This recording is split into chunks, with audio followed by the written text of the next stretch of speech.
Hello, Bacho. So let's see the question. The question says each of the n urns contains 4 white and 6 black balls. The n plus 1th urn contains 5 white and 5 black balls. Out of n plus 1 urns, an urn is chosen at random and 2 balls are drawn from it without replacement. Both the balls are found to be black. If the probability that the n plus 1th urn was chosen to be drawn, the ball is 1.60. The value of n is 4 option दे रखे हैं, हम लोग को बताना है कौन सा option correct होगा। तो बेसिकली क्वेश्चन में क्या बोल रहा है कि n अर्न्स कुछ अर्न है और n प्लस 1 का कुछ अर्न है, ठीक है। अब n जो अर्न्स है उसमें हर एक अर्न में 4 व्हाइट और 6 ब्लैक बॉल है और n प्लस 1 जो अर्न्स है उसमें 5 व्हाइट और 5 ब्लैक बॉल्स है।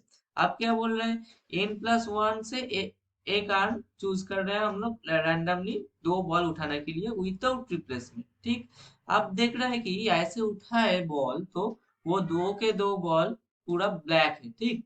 अब क्या बोल रहे हैं, प्रोबेबिलिटी n प्लस 1 अर्थ चूज किए थे हम लोग बॉल्स उठाने के लिए, इसका प्रोबेबिलिटी है 1/16। तो ऐसे सीन में n का वैल्यू क्या आ जाएगा, ठीक। अब देख लेते हैं इसका आंसर क्या आ जाएगा। तो E1 मान लेते हैं कि इवेंट है जो किसको डिनोट करता है, ये डिनोट करता है the first N urn is chosen, ठीक है। The first N urn is chosen. और E2 एक इवेंट लेते हैं, ये इवेंट क्या डिनोट करेगा, n plus 1 earn is chosen, ठीक है।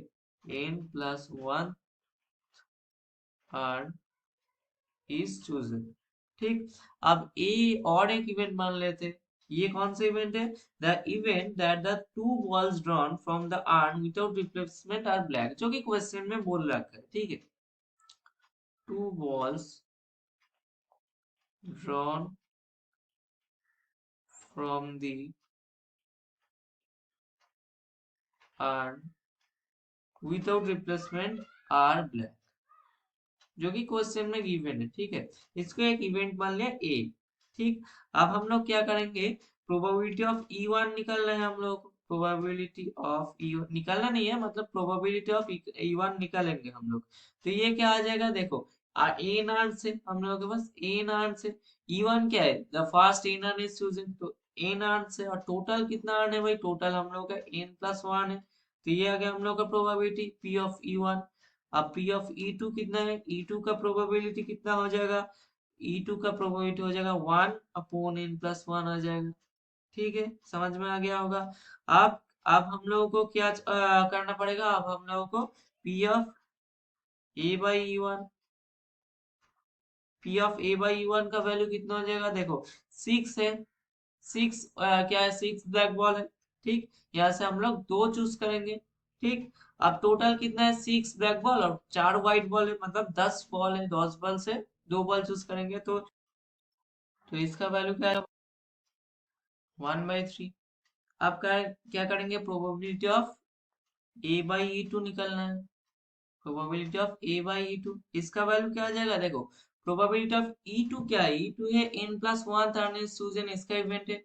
तो n+1 में कितना, इसमें इस अर्न में कितना ब्लैक बॉल है, 5 ब्लैक बॉल है, तो 5 में से हम लोग 2 चूज करने वाले हैं और टोटल कितना है, 5 ब्लैक और 5 व्हाइट, मतलब टोटल 10 है, यहाँ से 2 चूज करना है, तो इसका वैल्यू क्या आएगा, 2/9 आएगा इसका वैल्यू, ठीक है। तो अब हम लोग जाएंगे फाइनल स्टेप में, ठीक है। ये ध्यान से देखना, अब हम लोग जाएंगे अपना फाइनल स्टेप में, जहां पर हम लोगों को क्या निकलना है, एक्चुअली प्रोबेबिलिटी ऑफ E2/A निकलना है हम लोगों को। मतलब n+1 अंश से चूज कर रहे हैं हम लोग और दो जो बॉल है दोनों के दो ब्लैक बॉल है, ऐसा प्रोबेबिलिटी हम लोगों को निकलना है, मतलब ये गिवन है लेकिन निकलना क्या है, n निकलना है हम लोग को, ठीक है।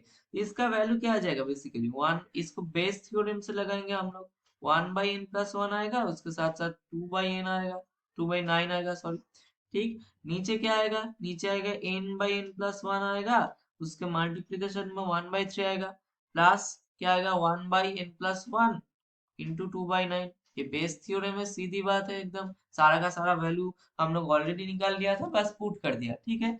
अब नेक्स्ट पेज में जाते हैं, इसका वैल्यू क्या आ गया, इसका वैल्यू कैलकुलेट करोगे तो आएगा 2/3n+2 आएगा इसका वैल्यू, ठीक। अब देखो ये जो आया ये जो आया इसका प्रोबेबिलिटी का वैल्यू हम लोग को क्वेश्चन में गिवन है, वो कितना है 1/16 है। तो हम लोग सीधा सीधा लिख देंगे 2/3n+2 इज इक्वल्स टू कितना है भाई 1/16 है, क्वेश्चन में गिवन है। तो इसको कैलकुलेट करेंगे हम लोग, तो 3n+2 ये लेफ्ट हैंड साइड में लिख रहा है, और 16 × 2 कितना हो जाएगा 32। ठीक, अब 3n कितना हो जाएगा, 3n का वैल्यू हो जाएगा अपना 32 - 2 मतलब 30। यहाँ से इनका वैल्यू पता चल गया हम लोगों का 10। तो 30/3 मतलब 10 है इनका वैल्यू। तो हम लोग आंसर आ गया, हम लोग बस अब आंसर चेक करेंगे कौन सा ऑप्शन होगा करेक्ट। तो पहला ऑप्शन क्या है, पहला वाला ऑप्शन ही है अपना 10। पहला ऑप्शन ऑप्शन करेक्ट हो गया। ऑप्शन बी क्या है 11, ये रॉन्ग है। ऑप्शन सी 12 ये भी रॉन्ग। ऑप्शन डी 13 ये भी रॉन्ग। तो हम लोग को फाइनल एंड करेक्ट आंसर कौन सा हो गया, ऑप्शन ए 10। तो आई होप ये तुम लोगों को समझ में आ गया होगा। Thank you.